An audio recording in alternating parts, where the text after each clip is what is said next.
From CPRE and the CPRE Knowledge Hub, this is Research Minutes, a weekly look at new and important research in education.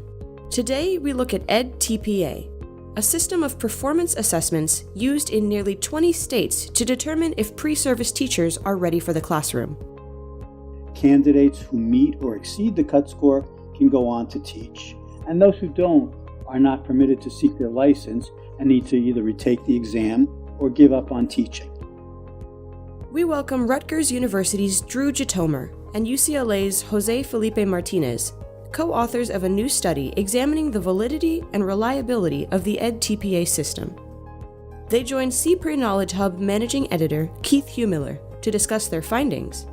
What we do know is that the edTPA does not offer appropriate estimates of reliability, precision, or decision consistency, and overall, the information that is offered is highly misleading. And some important implications for education policy, practice, and future research.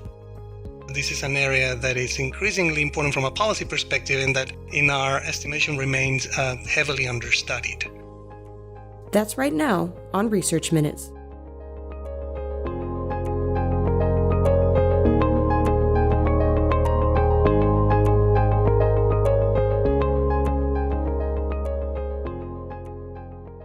Hello and welcome to Research Minutes. I'm Keith Heumiller, managing editor of the CPRE Knowledge Hub. I have the pleasure of speaking with Drew Gitomer, the Rose and Nicholas DiMarzo Chair in Education at the Rutgers University Graduate School of Education. Welcome, Drew. Thank you, Keith. It's a pleasure to be on the podcast. And also we're speaking with Felipe Martinez, Associate Professor with the UCLA Graduate School of Education and Information Studies. Thanks for joining us, Felipe. Thank you, Keith. Happy to be here. So today we're discussing your new study, which was co-authored with Dan Beatty and Nora Hyland, titled Assessing the Assessment, Evidence of Reliability and Validity in the edTPA. It was recently published in the American Educational Research Journal, and it takes a close look at the design and the reliability of the Educative Teacher Performance Assessment, or edTPA. To start, Drew, could you just give us a quick overview of what the edTPA is and how and where it's used in the U.S.? Sure. So edTPA is a program of complex performance assessments that are taken by teacher education candidates, and they're required for licensure recommendation in over 20 states. edTPA was originally developed by and for the teacher education community, and in 2013 an agreement was made with a test developer to provide a high-stakes commercial assessment to use as part of the licensure certification process. edTPA actually isn't a single assessment, but it's 28 individual assessments for specific teaching fields. For example, elementary education, secondary English language arts, health education. And the assessments are designed, administered, and scored through a collaboration between SCALE, which stands for the Stanford Center for Assessment, Learning, and Equity, as well as Pearson Assessments. The candidates who take the assessments select a multi-day instructional sequence, and they collect extensive evidence of their teaching, which can include lesson plans, classroom videos, assessments, and other materials. And they also do a considerable amount of writing to analyze and reflect on their practice. So they produce some 50 pages of text. All of this evidence forms the candidate's teaching portfolio, which is then scored by one or more trained raters. Scores then are assigned on a 5-point scale on somewhere between 13 and 18 separate dimensions on 3 broad domains: instructional planning, the instruction itself, and student assessment. Then states set cut scores that establish the minimum score in order to pass the assessment. And in most states, the cut score is the same across all the subject fields. Candidates who meet or exceed the cut score can go on to teach, and those who don't are not permitted to seek their license and need to either retake the exam or give up on teaching. It's about 20 states that are currently using it, and last year, I believe, about 45,000 candidates took the assessment. So what was it that drew you to this study? Did you have concerns or questions about edTPA or how it's used in initial certification for pre-service teachers? So it's a bit of an interesting story, I think. I'm on the teacher education committee at Rutgers, And a major focus of the committee meetings over the last few years has been on the edTPA. There have been a couple of factors that drew my attention to the assessment, and first was the sheer amount of effort that was required by the program. The faculty, the students, to complete all of the requirements. And the second was the fact that I was hearing from some of my colleagues, people who I know are truly fine teacher educators, that the edTPA scores didn't really align with their estimates of the teacher candidates' ability of the students that they taught. So that all caused me to pay a bit of attention, but it really didn't set off any alarm bells. But what really got my attention and spearheaded the development of this paper more directly was a session at the meeting of the National Council of Measurement in Education in late spring of 2018. One of my students was going to give a talk in that session, along with others who were working in portfolio assessment. And included in that session was a talk on the edTPA by representatives of Pearson Assessments and Scale. And again, these are the two organizations that lead the edTPA work. The session was organized by my friend, colleague, and now co-author, Felipe Martinez, who's also on this podcast. So in preparing for the meeting, I was reading the session papers at home one night, and in reading the edTPA paper, the numbers they were reporting, they just didn't add up. The authors were implying that the scoring of this complex performance assessment were incredibly reliable. Basically, it didn't matter who scored the assessment, you'd get the same score. Now, having been involved in this kind of work, I know the reliability of assessments like this is usually far lower. And so the results they were reporting were unusual, to say the least. So then I went to the edTPA annual technical reports that are produced each year and realized they were in fact reporting the same information. And moreover, looking over the more technical details, a number of the approaches and formulas used seemed erroneous. So I went to the conference, and I sat in the audience, and at the end of the session, during the discussion part, I raised concerns to the presenters from the edTPA group that their results were being misrepresented, and that it was important to correct this, especially given the stakes involved for candidates and the fact that teacher ed programs were working very hard to meet the requirements of the assessment. After the session, I offered to continue discussion with the edTPA leadership and help as much as I could to address these reporting issues. At that point, Felipe, I, and two of my colleagues at Rutgers decided to probe more deeply into what was being reported, and the result of that work is what was recently published. I had not read the technical manuals before that session that Drew described in 2018. I was presenting results from my own work in other different types of portfolios with my colleagues Matt Closer and Brian Stetcher.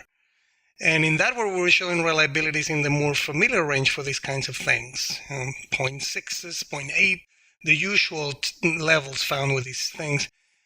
During this session, when I saw the results that the edTPA team was presenting, I thought, wait, that's not the right formula for that. It looked like they weren't using the right formula. And so I quickly did an estimation right there. And when it was my turn to present, I said something to the effect of, so these are reliabilities and they are what they are. But for the record, if we use those guys' formula, I can show you here that we too would get super high levels of reliability. I just don't think that that's a great way to do it. So your team did take a unique approach to identify characteristics like reliability, precision, and consistency in edTPA assessments. Felipe, could you walk us through the questions you had and the methods that you used to answer them? Yeah. So before I describe the methods, it's probably important to say that our review and the eventual critique we're making of the assessment is not really ideological, at least we don't think so. We're not fundamentally opposed to the notion of teacher performance assessment, including for high-stakes licensure decisions, if that's the case.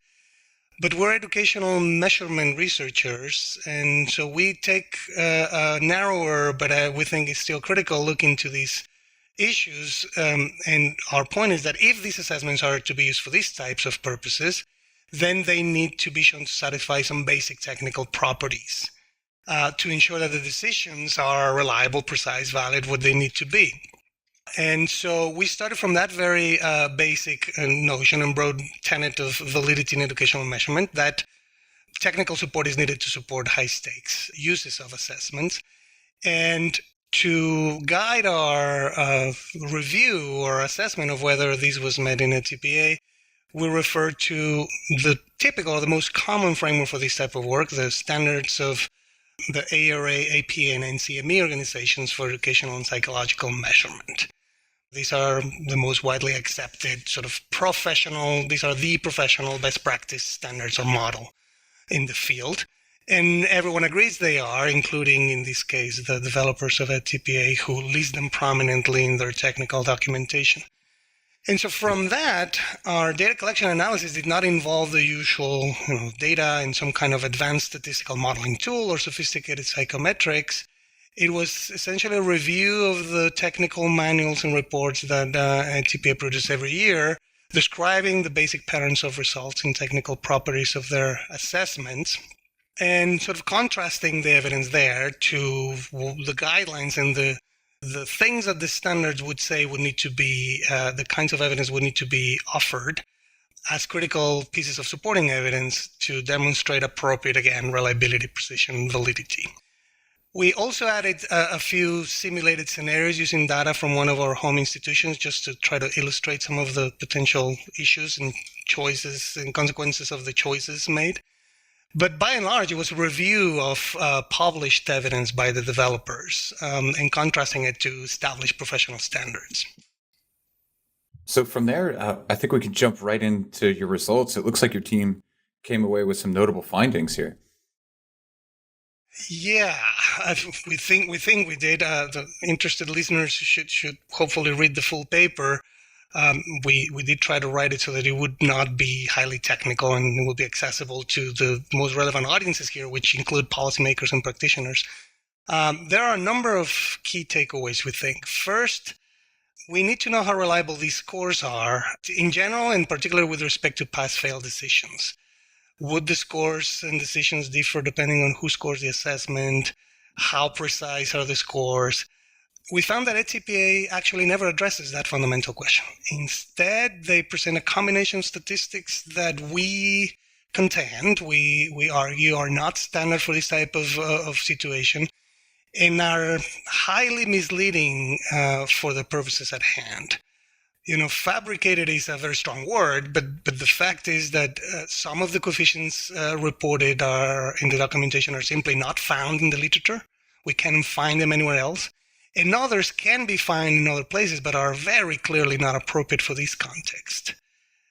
And the common thread or the results of these choices is that they always result in coefficients that are very, very high, above this kind of psychological barrier coefficient of 0.9 that is typically used as kind of like a rule of thumb for the reliability that is needed in high-stakes assessment. The choices of these not atypical coefficients result in those levels of reliability being reached, whereas the more common or more appropriate coefficients that we argue should have been used would have resulted in lower coefficients. So basically, this is leading the consumers or the decision makers here to believe that there is little or no uncertainty in the system, when we suspect and our experience suggests that this is unlikely to be the case. The second related point is how precise are the scores. So any assessment, everyone listening probably knows, involves a degree of uncertainty, and this uncertainty is characterized through various measures, most typically the standard error of measurement.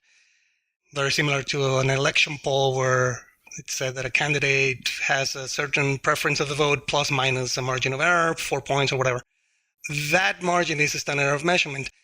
In the case of edTPA, we again found a very unusual version of this statistic that is designed for traditional multiple choice tests, the kind of test that is paper and pencil or computerized score, but is scored right or wrong.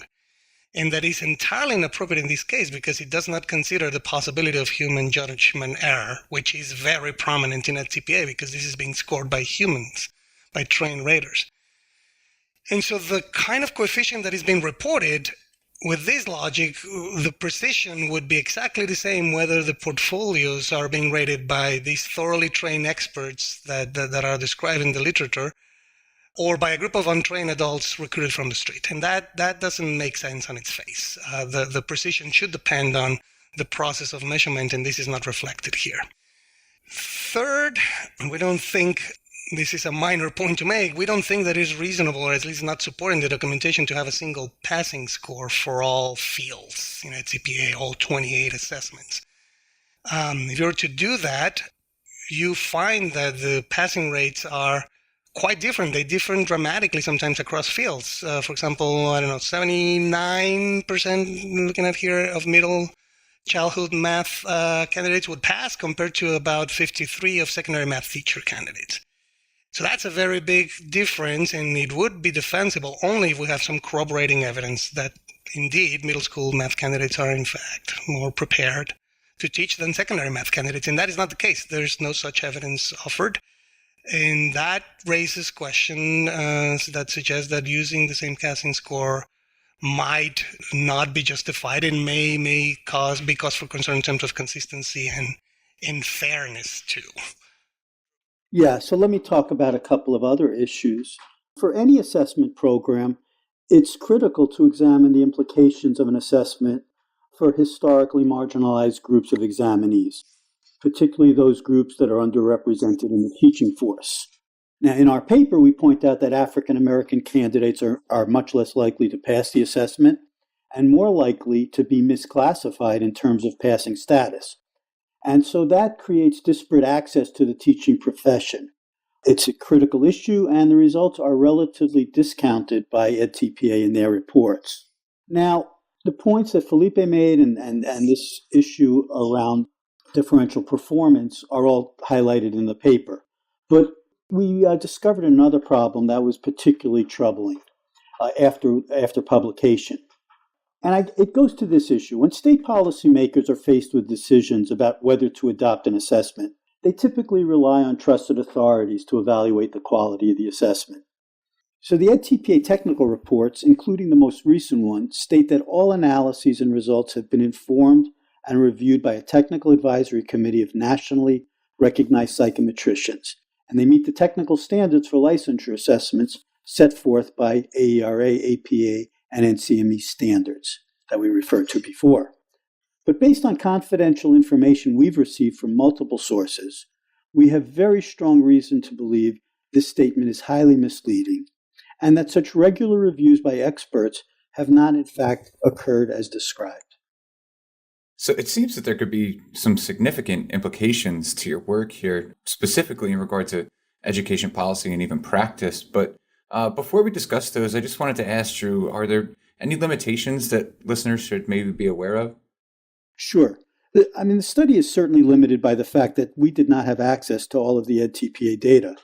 Virtually everything we report is based on what is available in the edTPA technical reports. And as Felipe said, some data from one of our own institutions.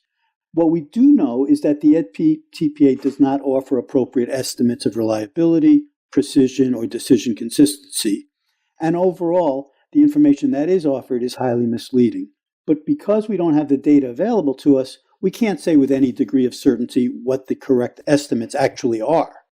Nevertheless, based on the available information and everything we know about these kinds of assessments, we're confident that the estimates presented are relatively meaningless and that the actual reliability, precision, and decision consistency is likely lower than implied. So it seems there could be some significant implications here, specifically in regards to education policy. Drew, I'm curious what you think the implications of your work might be, particularly given the debates we so often hear about the merits of high-stakes assessment in teacher education. Well, one of the points we want to emphasize is that this critique is really not about the merits of high-stakes assessments in teacher education, or even high-stakes assessments in general. There are always going to be strong views about whether or not to use these kinds of assessments, and we can think of these issues as ones of costs and benefits. What are the costs? Who pays those costs? And here we're not only talking about financial costs, and we also want to know what are the benefits and who benefits. So, for example, with the edTPA, there are costs to the individual candidates in terms of test fees, but also the time and effort invested in preparing for and participating in the assessment, and the stress caused by the possibility of not passing the assessment and thus not becoming a teacher. There are also institutional costs when programs are engaged in edTPA preparation, at the expense of other valued efforts, or when preparation is focused on aspects of portfolio preparation that are unrelated to teaching. There may also be societal costs in discouraging otherwise qualified teachers, including those from underrepresented groups, from becoming teachers. But others point to what they see as benefits. edTPA claims that there's potential to improve the quality of the K-12 teaching force by providing structured, supported opportunities for prospective teachers to develop their instructional skills. So that could be a benefit, though we should note that these claims of formative value, they've also been challenged by many in the teacher education community. But most significant for the high-stakes use of the edTPA is that a standardized assessment can provide meaningful scores that can be used as a quality control measure to provide a gateway for admission into the teaching profession. For policymakers, the most salient benefit factor is the claim by the developers of edTPA that the assessment is an authentic, objective, and reliable measure of teacher candidate readiness, and that can be used to inform licensure, accreditation, and program completion. But what we've found is that the purported benefits of the edTPA are being misrepresented, which then distorts the decision-making of policymakers. Policymakers cannot address the consequences of measurement uncertainty because they are told that such problems don't even exist. They cannot use whatever value systems they bring to the table to weigh costs and benefits because the benefits are highly overstated and the costs, in terms of inconsistent decisions, are very much underestimated. So debates about high-stakes testing and who it costs and who it benefits need to continue. Research can help shed more and more light on how testing can help or exacerbate societal problems. But all of that work's predicated on the fact that information about the assessments are conveyed in good faith. What we've seen with edTPA is not something we've actually ever encountered in our experiences with high-stakes assessments. So my final question is for you, Felipe. Do you think that there are opportunities here for future research, either for you or for others who are working in this area? Yes, certainly. There's a lot of research that can be done in this area. There are two obvious choices or areas where you can conduct research. One is to conduct a series of independent studies and analysis of the edTPA data to better understand its own measurement properties. And then eventually undertake the necessary work to improve the quality where such improvements are needed. The test developers and the organizations that run the edTPA have collected a great deal of data that can be used for studies like this, and they could inform a great effort to strengthen the technical properties of an assessment that is de facto the most widely used assessment for entry into the education profession. So that would be very important, both from a sort of policy and from a research perspective. And second, there's an opportunity here to significantly expand and broaden programs of research that are focused on the wider notion of assessing or measuring teaching. And here the edTPA could both contribute to and benefit from that work and from tying itself and helping sort of promote that work. That includes questions about teacher cognition, activities, teacher learning, preparation, of course, and teacher preparation programs, as well as questions related to, more technical questions related to measurement, to how different measures can or cannot inform policy, and on and on. Drew and I and our colleagues have been involved in this type of work for a long time. We will continue to do so, but there is certainly space for a lot more work by many more researchers. This is an area that is increasingly important from a policy perspective and that, in our estimation, remains heavily understudied. Well, this is just fantastic work, and I would encourage all of our listeners to go and read the full article. Again, it's titled Assessing the Assessment, Evidence of Reliability and Validity in the edTPA, and it was just published in the American Educational Research Journal. Drew Gitomer and Jose Felipe Martinez, thanks so much for joining us today. Thank you. Thank you very much. Thanks for listening to this week's Research Minutes, presented by the CPRE Knowledge Hub. For more episodes of this podcast, or to subscribe to the series, visit us at researchminutes.org. To share your thoughts on today's episode, or to suggest future topics, follow us on Twitter at CPRE Hub. That's CPRE Hub.